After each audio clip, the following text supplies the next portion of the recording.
¡Qué barbaridad! Un tanque de 188 toneladas. Realmente algo absolutamente una locura. Además, un tanque que mecánicamente quizá demasiado adelantado su época o simplemente otra locura más. Funcionaba con unos motores diésel que daban potencia a una dinamo que producía electricidad, que daba potencia a unos motores eléctricos que movían las ruedas tractoras. Un disparate. Salió la maqueta y claro, teníamos que ir a por ella. Esta maqueta se ha quedado obsoleta. Esta maqueta ha quedado muy atrás y hay otras opciones mucho más al día. La he mejorado lo que he podido y ya vamos a empezar con la pintura.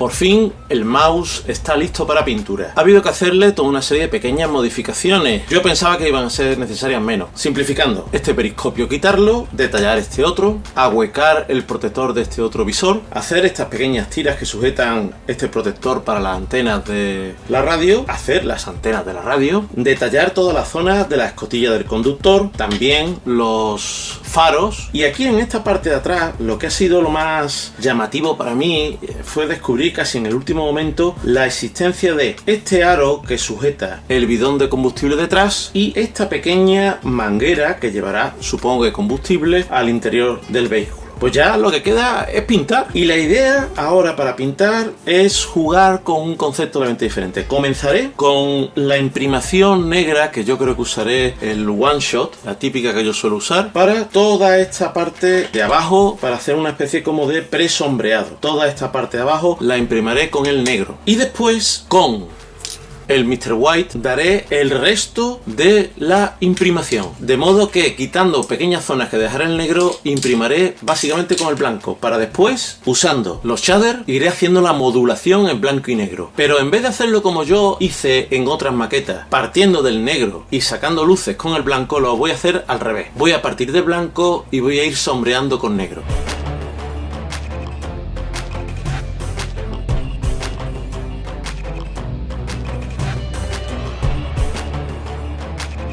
Con el One Shot negro voy a ir pintando todas aquellas zonas que quiero que queden realmente negras con el tratamiento del blanco y negro. También aquellas zonas en las que el spray de imprimación no va a llegar.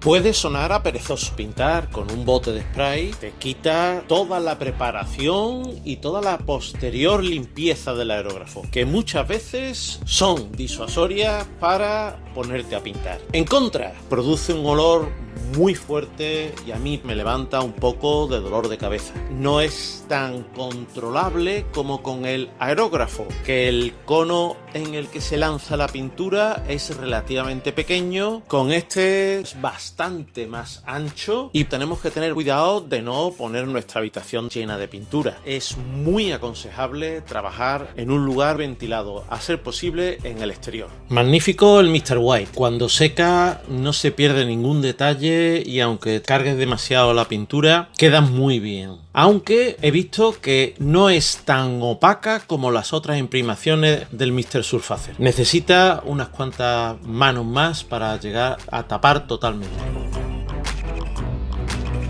Voy a probar los shaders. La sensación es muy buena. Poco a poco voy perfilando las zonas que quedarían en sombra utilizando una tinta negra y una tinta gris. Tengo que ir en capas sucesivas para evitar que se encharque.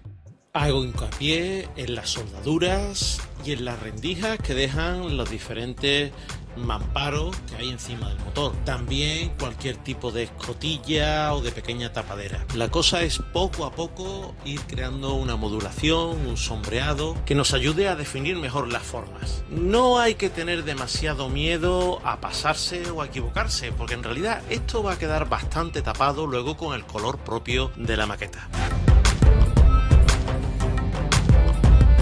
Normalmente suelo hacer esto al revés. Primero imprimo en negro y después saco luces con el blanco. Pero el blanco con el aerógrafo es un poco molesto, por no decir puñetero. Normalmente esto suele acabar en atasco y en tener que parar el proceso de pintura para limpiar el aerógrafo a fondo. Con el Mr. Surfacer blanco no es ningún problema, directamente pintas con el spray y comienzas a sombrear. En este caso con los shaders, que han ido muy bien con el aerógrafo, no ha habido ningún atasco, y si hay algún salpicón o algún encharcamiento es culpa mía, es culpa de mis torpezas. Además, si se utiliza esta técnica con un vehículo en el amarillo alemán, el Dunkelgelb, si hay demasiado negro, al final con la transparencia del color va a coger tonos verdes que no deberían ser. Por lo tanto, creo que este enfoque es el más apropiado para la maqueta que estoy haciendo ahora.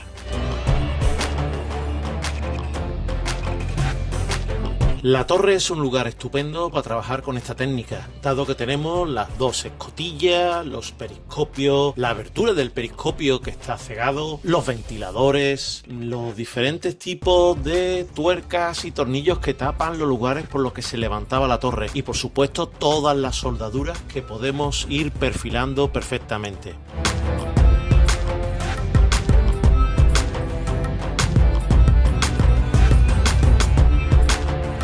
Maqueta tiene muchas superficies planas y sin detalle, y el poner las esquinas en un tono mucho más oscuro le va a dar algo más de gracia a todas esas superficies. Pero creo que he llevado esta técnica al límite. Incluso más adelante me daré cuenta que he cometido un error. Debería haber ido barnizando en mate entre capas, y he ido superponiendo capas una encima de otra, y más adelante veré que esto no funciona así.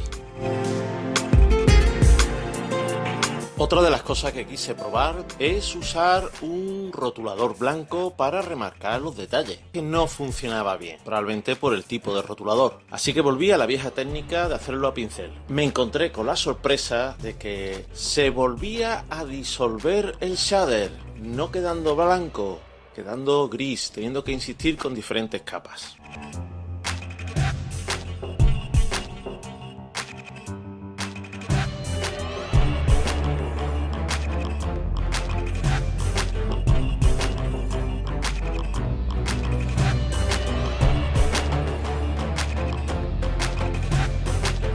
Con los shaders es fundamental el barnizado mate, porque si no se van a ir diluyendo con las siguientes capas de pintura. Yo me he visto obligado a cargar demasiado con el barniz, porque al ir diluyendo se formaba una especie como de moteado aleopardado sobre la superficie. No lo he hecho del todo bien, pero ya ha quedado fijo y lo tengo listo para las siguientes fases de pintura. He usado el barniz Lucky de Ammo, que para mi gusto es un magnífico barniz mate.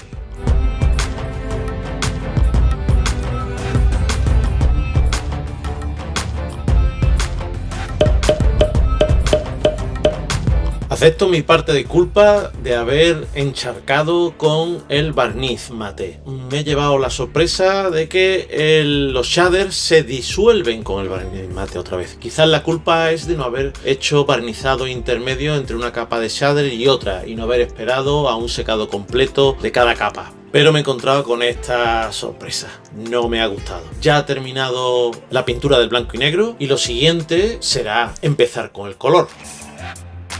De todos modos, este presombreado en blanco y negro va a quedar bajo el color del vehículo, y además el camuflaje, junto con el ensuciado, el empolvado y demás. Todos estos defectos que he cometido prácticamente ni se van a ver.